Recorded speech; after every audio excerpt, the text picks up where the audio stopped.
I'm Misha. I'm the systems manager for HSE for Whitehaven Coal. We are one of the biggest coal producers in Australia that is Australian-owned. We do have coal mines in New South Wales, Gunnedah Basin, and also in Queensland. The journey we're going to go through is our acquisition of these new Queensland sites. So Whitehaven last year acquired two very large operational coal mines, and my team had the goal of 7 new systems in 4 months to implement to get this up and going for day 1. Everything, including our control documents, had to be ready to go for the legislators and the regulators coming in, which created a challenge. Everything needed to follow legislation. It needed to be auditable. Our worker capability are operators driving dozer trucks. They have to be able to access that document at any point in time. If they can't, we get a fine. Also, could cause major issues if we're doing some blasting and they don't know how to do the blast properly. So we'll go through that. We had to align 2 of our regions. So we had to align our New South Wales region plus our Queensland region. And the documents that we acquired, there's about 6,000 of them, had to be retemplated. We had a lot of items redacted out of it that we had to see what was missing. And we had no information about where they actually lived in the structure of content management. All of the document numbering system was redacted from us. So we had to build a whole structure within D2 in 8 weeks, including all the file structures, imprinting all the metadata on the 6,000 documents, retemplating everything, and having it to go on day 1, which was somehow worked in the end because we did get a regulator on day 3, and they asked the question, where is this document? And that worker on site, who was just an operator, was able to find it in a matter of seconds, which really worked to our favor. But that was our big challenge in that time constraint, because this was not a single project. It was in conjunction with 6 other ones with that similar fashion in a small team of 3 women. So our first thing was, what are we going to choose? SharePoint, we were keeping those cleansed files and all the metadata that we got. Do we stay with that, or do we go with D2? So we really had to weigh up what is the better option for this end user experience. We don't have a document control team, full stop. Our reliance is on the subject matter experts of each of these departments on the sites to put their own documents in, to manage their own auditing, to manage their own approvers, without accidentally deleting stuff, without accidentally putting in the wrong document number that would throw everything out of round. So we really needed those robust workflows and the robust security coming through, because we do have very sensitive documents that cannot be exposed to certain people due to security reasons. And we needed to keep that life cycle management portion of it for our audits later on.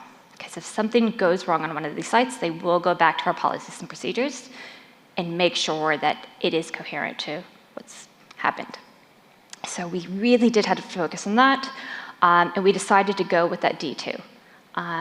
Skeleton team, it was easy to use, and it gave us the really robust measures that we needed. How did we do this in 8 weeks? We made sure our standards and policies for document management was as detailed and as structured as possible. We had to lay out every single workflow process and the groupings of the people that would fit in those groupings too. We needed to go through, can you get through this workflow process in this amount of time? How many clicks does it take? What does that look like on that end user side when they're having to review this stuff and approve? And understand all of that prior to giving it to the dev team to build. Noting that we would not be able to actually see the product until UTA. Which was very challenging for us because we didn't know how it would look or feel. We were said, give us your requirements and we'll build it and you can test it.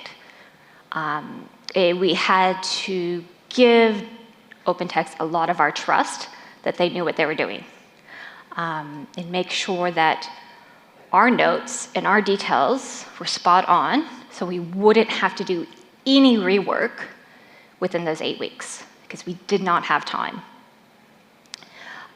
So then we got the building, we got the testing done, which was good. We sent the testing out to a few site users, because we were not allowed to talk to anybody on the sites that were in the acquisition. There was a long divide. We couldn't ask them questions on how they did stuff. We couldn't ask who would those users be. Complete silence. Even the documents that we got over, we knew stuff was missing, and we couldn't ask if they even had that. So we put a lot of trust. We did the building and the testing. From our standpoint, it was good to go. Then on day 1, we were finally allowed to do training and make sure everybody was trained for that regulator coming in. And this was an unannounced regulator. We just assumed he would show up, and of course they did.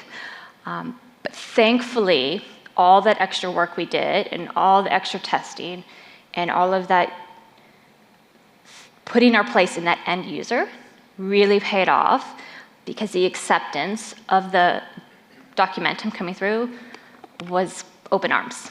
We went to site that week, and they were saying, thank you, this is so much better than what we had before. It's easier. And they were coming from an OpenText product that was 7 generations behind, essentially. They were on an on-prem. We moved everything to the cloud. We spruced up all of the search features for them, so it made it a lot easier that they could not only search by the new document number, but also by the old one.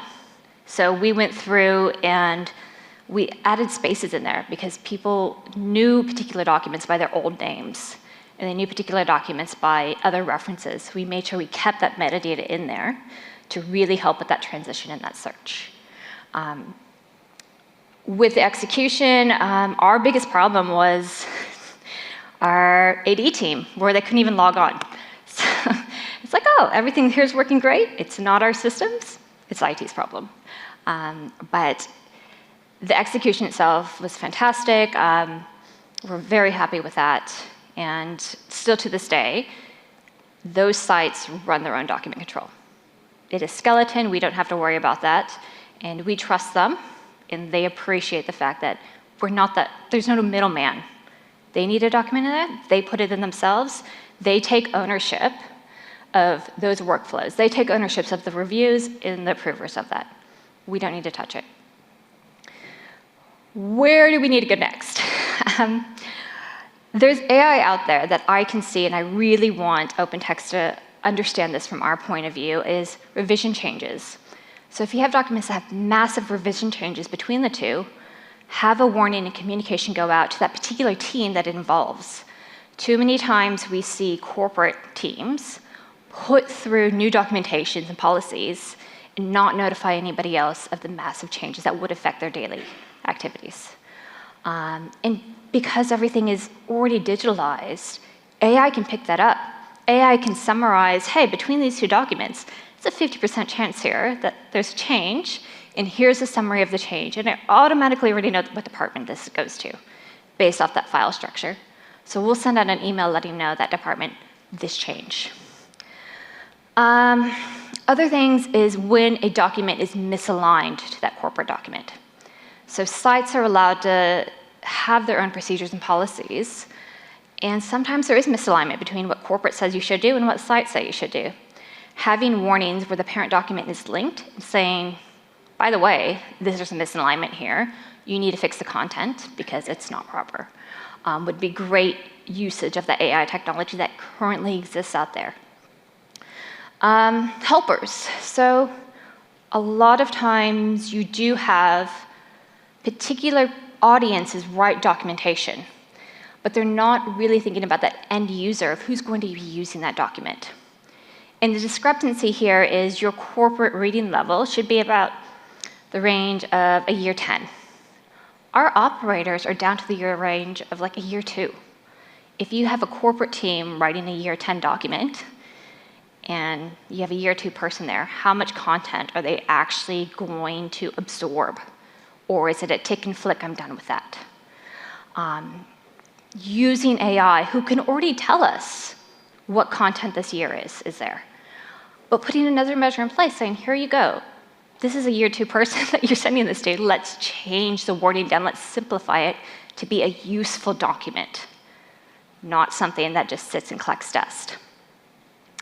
And then, sorry, I'm just looking at my time flanking away. The workflows. There's a high turnover in these areas, and having that simplification that gives them the warnings and prompts as they need to go to ensure that it is stable and the longevity of that new system. If you roll out something that's too complicated, when that person leaves the company, so does everything that they put in place. If it's too complicated, it'd be translated to that next generation coming in. So we really need to look at what we're building in anticipation that I won't be there tomorrow. Will my next person be able to run with that and keep that consistency, that movement going forward? That was our Whitehaven journey.